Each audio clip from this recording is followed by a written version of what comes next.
hit the 130 turn here in Ocana. I got a couple of thoughts about the French I wanted to, and especially about the cav usage, because really my choices right now are coming down to the cav charges. That's the first thing I have to decide, but it's also a key issue in the game. So this cav over here, this is a guard cav under Joseph.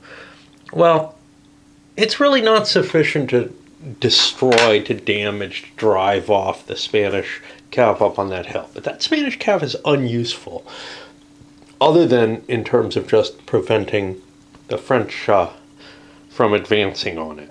It projects its little zone that keeps French units from getting there, but there's not a lot it can do outside of projecting that zone. It's not allowed to charge or anything because the leader's way back here. It can countercharge if I move into it, though, into that zone that I keep talking about, right? So over there, I feel like the cav is just going to sit there in kind of the stasis on both sides, where the Spaniards might use it to protect their flank. The French have to be very careful with theirs as well, just not to trigger a countercharge. Over here, I'm in an interesting position. The Spaniards are not going to get a charge next turn off this one because they fired it off. And I can, you know, get Sebastiani, a broken unit or disordered unit out of the way. But with these guys, I could either launch an attack on this single cav and drive off Spanish cav power on that front flank entirely, or I could launch attacks against the disordered units in the hopes of running up the score, which might be the more valuable thing. I only need, I'm at about 50, I need about 15, 16 points to break the Spanish army. And one, that's a victory condition, and two, it also makes them less effective on the field. And I've got one thing coming in my favor, which is some additional, I think these are more dragoons, I'm not sure. I can't even read them. Yeah, they look like more dragoons. Yeah, there's a DR on them coming forward, which are, you know, the medium size weight units. But I'm going to have plenty of cavalry available for either usage. The only real question is whether I want, you know, to start doing some pursuit and wrecking the Spanish army, or if I want to finish off the cavalry at this point. Okay, so the cav did hit, routed a couple of Spanish units. Actually, it should be 3. This guy's routed as well. Routed a couple of Spanish units. No, this one's not. I'm not sure about the situation with that one. I'm going to leave him just disorganized. See, I routed those two. Yeah, this one got routed as well, I think. Okay. I'm trying to remember because I found that with just one piece on top of it, and I think it was one of the cav routes. Routed a couple of the infantry due to the cav charges, actually got blast through attacks, destroyed a good order unit, and not a small one. This is actually a fairly decent sized unit here. Size 3, if you put that over in line, it's hitting with like 18 strength points. So, you know, hitting from the rear, because the infantry failed to form square. Spanish have trouble with that. And anything morale based, they ended up just getting a really good 4-to-1 result. Rolled a 6, and boom, they were gone. And over here, you can see the French kind of clearing out some of the problems the Spanish were providing there. Here, gunfire, successful this time, and we drove the Spaniards out. As opposed to, you know, this is the thing. It's hard to decide. Do you want to launch the melee attack, which, you know, can be pretty potent, or do you just rely on the firepower to give you the advantage in any given situation? And it's hard to judge. My feeling is that the Spaniards are better at melee comparatively. So I want to use the French gunfire advantage in this game as much as possible. They've got an extra factor in each unit. But it's a less aggressive choice in the sense that you're less likely to really damage the enemy doing that. You're not going to eliminate him all at once, for example. But all you need to do is break his morale, which, you know, so the more English style of play seems to work here. Okay, things are getting uglier for the Spaniards by a lot here, as we try to build up a little bit of a line against the French center. Bringing our cav back around, see if we can recharge it. We're falling back to this side of the town. We still have sort of a breakwater for the town, but you know, obviously the French are going to be able to kind of swoop in. Now the town's weird because it's open order or whatever, which causes, oh, I don't remember, general order. It only gives you a firepower of 1, so you're not able to really fire out of the town effectively. This is why some of the gunpowder era games, they have different ways of handling the towns. This one definitely doesn't seem to see them as tremendous defensive positions in terms of being able to throw a lot of firepower out. And I think that's appropriate because the towns tended to break up unit formation and the ability to throw out those volley fires that really this era required. I've seen some other musket and pike through maybe, I don't know, Queen Anne's War era, where they tend to overemphasize the towns. They make them a little bit better in terms of you're still able to throw a lot of firepower out of them. And that may have to do in the musket and pike era with there not being all that many guns available in any particular unit and not following the same kind of rigid firepower. But once you get to about Queen Anne's War, you're beginning to get the linear formations that really no longer work very well when they're broken up by buildings.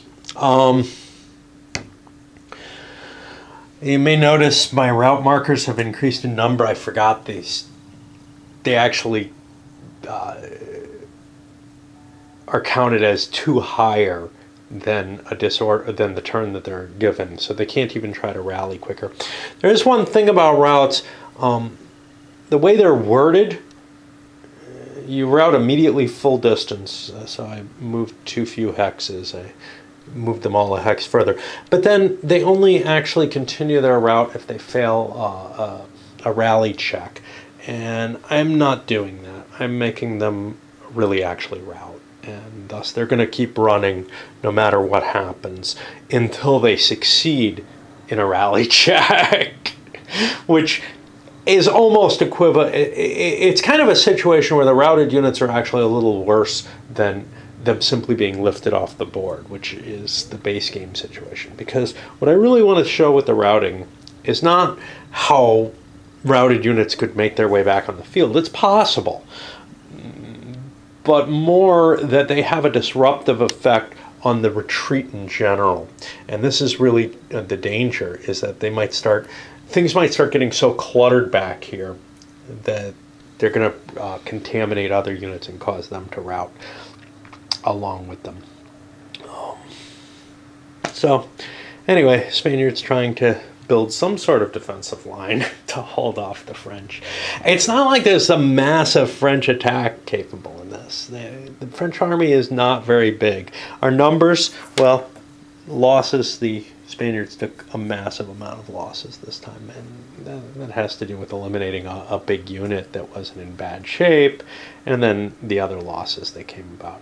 The actual firepower losses are pretty small in this game, usually. The French army is almost entirely recovered here. See, we got a couple of disordered units. Meanwhile, yeah, there is a line here for the Spaniards. This is a gun, so I don't know how valuable that is. Some of the abandoned guns were taken. You can see the break wall of the town is sitting there. Now, that's kind of an interesting situation because there are not really there's not enough numerical superiority for the French to kind of isolate and surround that town and try to root them out of there terribly easily. It seems to me that it's more important to chase after the rest of the army and try to get it to a breaking point at least. then those units become necessary for me to reach the maximal victory. And because they have all around facing and this, that, and the other, and they're not very impressive firing out, they may just sit there for quite a long time without anything terrible happening. It's hard to take them. They've got two firepower shifts against any shots going into there. Melee is impossible from this direction, and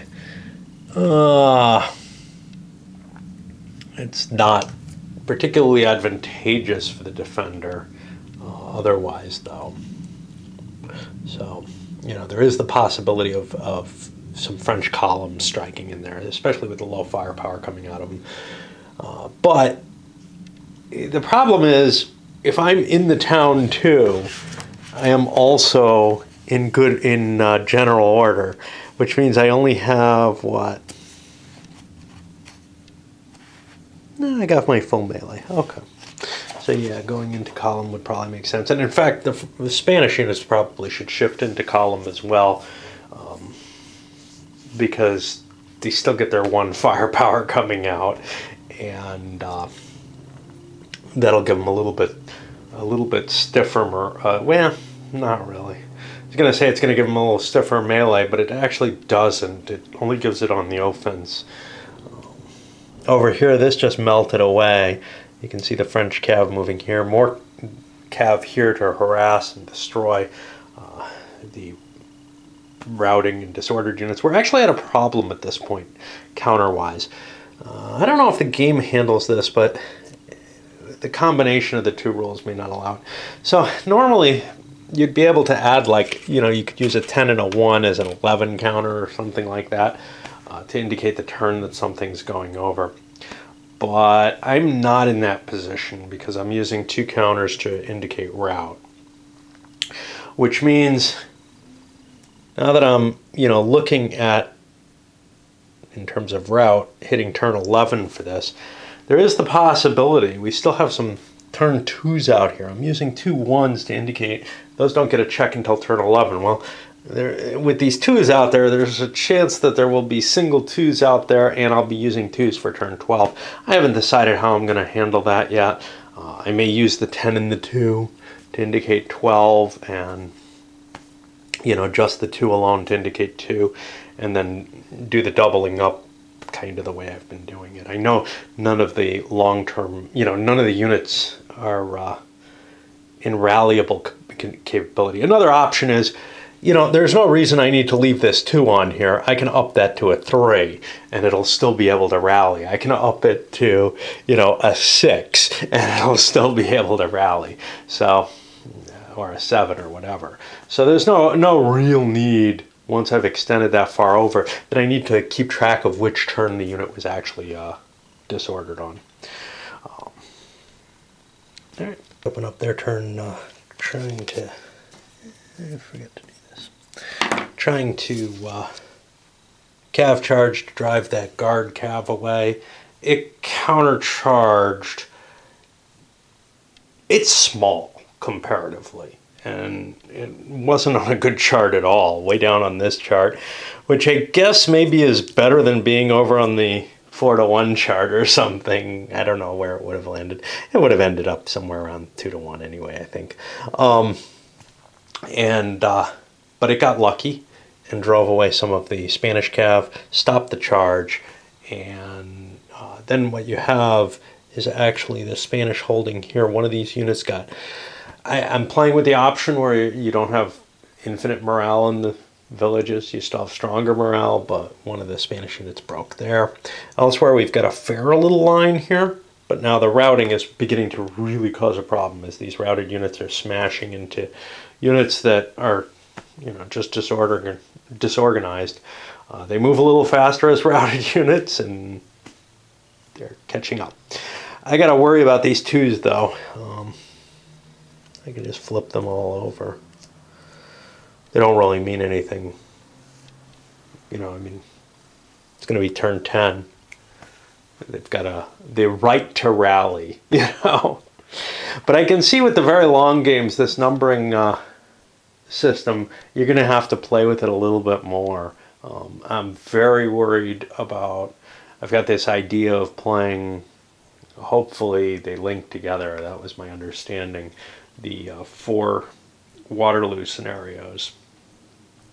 Well, the whole campaign really. And so you've got things like Ligny and Quatre in there as well. And I'm hoping that they can all be played at the same time. And I'm very excited about what I've seen of this system. It's lighter than the NBS is, but not so much so that that I don't feel like I'm going to get a good game out of it. My worry with other Napoleonic systems, Wellington's Victory, I know that system from Ney versus Wellington, and it's always been difficult for me. And then, of course, my worry with Berg's Waterloo, I don't know what it's going to be like. It's going to be a chit pull game, and I don't know if it's going to be more like the later great battles of the American Civil War, or more like the Triumph and Glory type system. Either way, it's not really what I'm looking for, but I definitely want something on the whole Waterloo campaign, and this is right now the thing that I see as the most likely to be pleasing to me, because gamers didn't bother, and the only other thing is Labatt, and that's a fortune to get, the 4 games together for it. I saw a decent deal on one of them, and I'm very tempted, because, if I had to throw a level of command into Labatt, I think, with the written orders and stuff, I think I could be pretty happy playing it. Forgot to mention where the score is. We got the French took a couple damage, but the Spaniards are running up to 62. Now, if these routed units were off the map, we'd already be broken. So, there's sort of a mixed thing with them being on the map, infecting other units versus breaking the whole army a little earlier, One more thing, the rules don't really mention this. So again, the command rules are optional, and like most of the optional rules, they're not as nailed down as well as the core of the game. Again, my game kit thesis here. Whether or not artillery, when they can move, what part of what command that they are. In this scenario, they're not assigned to any command at all. So theoretically, I think they're always out of command or something. I don't know. I'm pretty much freeing them from restrictions because, or at least allowing them to attach to a command if I wish them to, and also allowing them to fire whether they're in command or not, because otherwise I don't think firing is one of the things you're allowed to do when you're out of command. I don't remember.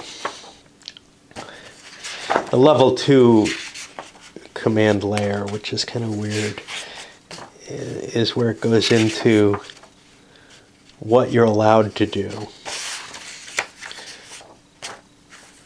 if you can't find yourself in command. So fire is actually not one of the things you're allowed to do. Oh, no, you are allowed to fire. Okay, cool. Okay. But yeah, it's not clear that this is an exclusive list of things you can do as an out-of-command unit. That's the presumption here, but, time for the corrections department to come into play again. So, interestingly enough,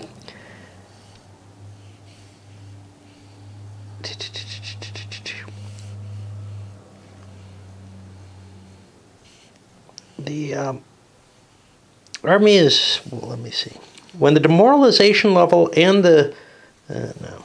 Each turn you add the number of losses taken and the number of disorganized units, not steps, mind you, units, to determine the demoralization. This may have happened earlier. When we were at 59, we're only like 14 or 15 points. There are a lot of Spanish disorganized units. 1, 2, 5, 6, 7, 8, 9, 10, 11, 12, 13, 14, 15, 16. They're definitely demoralized at this point. And what that's going to mean is that we're going to immediately have morale checks with the demoralization modifier of -1. This is a one-time thing. And then the next thing we have to worry about is desperation morale, which would be, again, another effect. Now, all of those morale checks, I think, can cause routes. Yeah. So, I mean, we have a bunch of demoralized units that could end up as routed units because of this. This could be the end of the Spanish army largely here. That is pretty much a rout. Now if I count the units, 1, 2, 3, 4, 5, 6, 7, 8, 9, 10, 11, 12, 13, 14, 15, 16, 17, 18, 19, 20, 21, 22, 23, 24, 25. We're at like 87. We're not far from the destruction level now. Because, well, not destruction, but the desperation level, where things just get ugly. I mean, we're at -1 on our morale checks on everything now. And then that goes up to -2 with another check for that. So many of the units ready to just leave the map. We'll keep going. But, yeah, that was a number I wasn't expecting. I was expecting the break would happen a little later. I mean, we were close. We were a few points away. And the French have been never in any real danger because it's units. If it were steps, they would have been. And it's kind of strange to see them different, but it's at least easy to count units rather than steps. I think I skewed the pooch beyond recognizable at this point. All these units with routing at 11, almost all of them are from this army morale check that I made. Well, that's only supposed to affect good order units, so none of the units would have routed from it. And it's only supposed to affect those with a step loss. Damned if I know how I can reconstruct this. So, like, this unit, this is where, you know, you have to check everything on the chart. So 9 through 12 don't have a step loss. 4 doesn't have a step loss. 24, 28, you know, there's a few that don't. Well, what about this one? Well, I can't read it unless I zoom in. So that's 34. Yeah, they didn't have a step loss. So I don't know.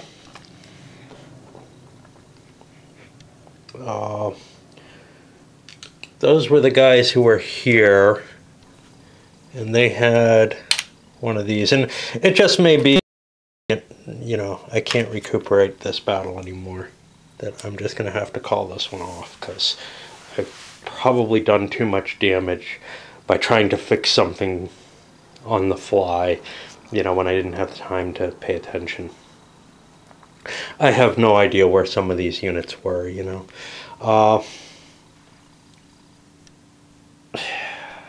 I'll give it some more thought and see if I can fix it, but I don't know if I can. Let's see, the situation is interesting enough to try to recuperate it. Because I'm not going to be able to return to what I had. I just don't see myself doing so. Some of these were retreats this turn that were legitimate. Some of them are not. Pretty much everything, you know, this and this, I know that these were units in good order that were hit. There's one thing I do want to touch on. I'm going to clean this up, and I don't know if I'm going to start another one of this right away. This was very frustrating with this ending, but there's one thing I don't really like about this, which is that this again happens sort of at the immediate impact, I think, when the demoralization is supposed to happen. Well, that's not going to happen the way I play. I make this count at the end of a full turn rather than each player turn. Otherwise, I'd have to be paying attention anytime that you're close. Have we gone over yet? Have we gone over yet? Because that count, you know, is a running total that's just going on. And I don't see any problem with kind of fudging the game a little bit that way. This doesn't seem like something that I can recover from very easily. What do I think about what I've seen so far? So like I said, it's very much a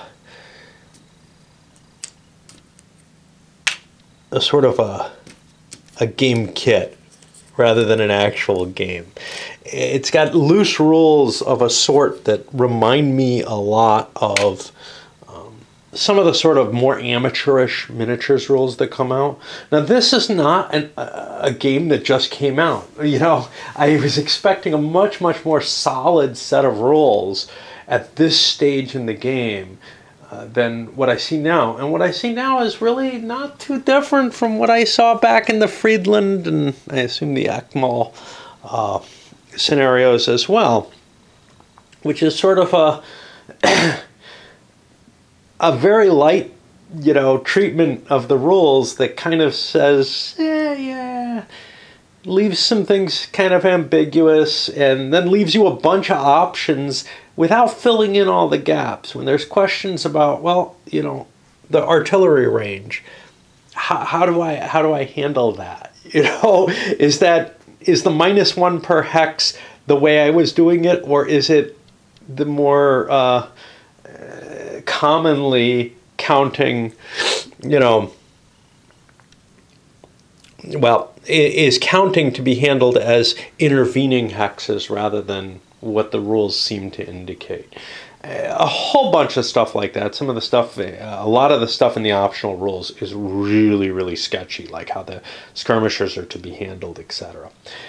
I feel like you can get to an answer on those that satisfies, you know, one person, a pair of people as a group. What I don't feel like you have is the kind of game, and I wouldn't, you know, I wouldn't expect that a tactical game of this nature would be particularly suitable for this, but a game that you would want to bring to a tournament or anything like that. You know, modern war games in general seem to have their rules a lot better hammered down. What about the scenario itself? It's hard to tell. It actually looks like it's a nicely balanced little thing. If it hadn't been for that, well, I think the Spanish breaking was going to eventually lead to a French victory. How big a French victory? That's the big question. What we see here kind of looks like, yeah, the French are going to get the full victory. That wouldn't be certain at all. But we weren't going to end up far from being able to, whatever the next step is, desperate morale. Granted, it's only because I made all those rolls that we were going to see that, but you can see that the Spanish army was deteriorating pretty quickly. I think it's a shame that we don't get to see more of this develop, but recreating it is just too much effort for what it is. Someday I'll get back to this particular scenario, I'm sure. Yeah, someday. The game pile is just too big nowadays. All right, let's send this up.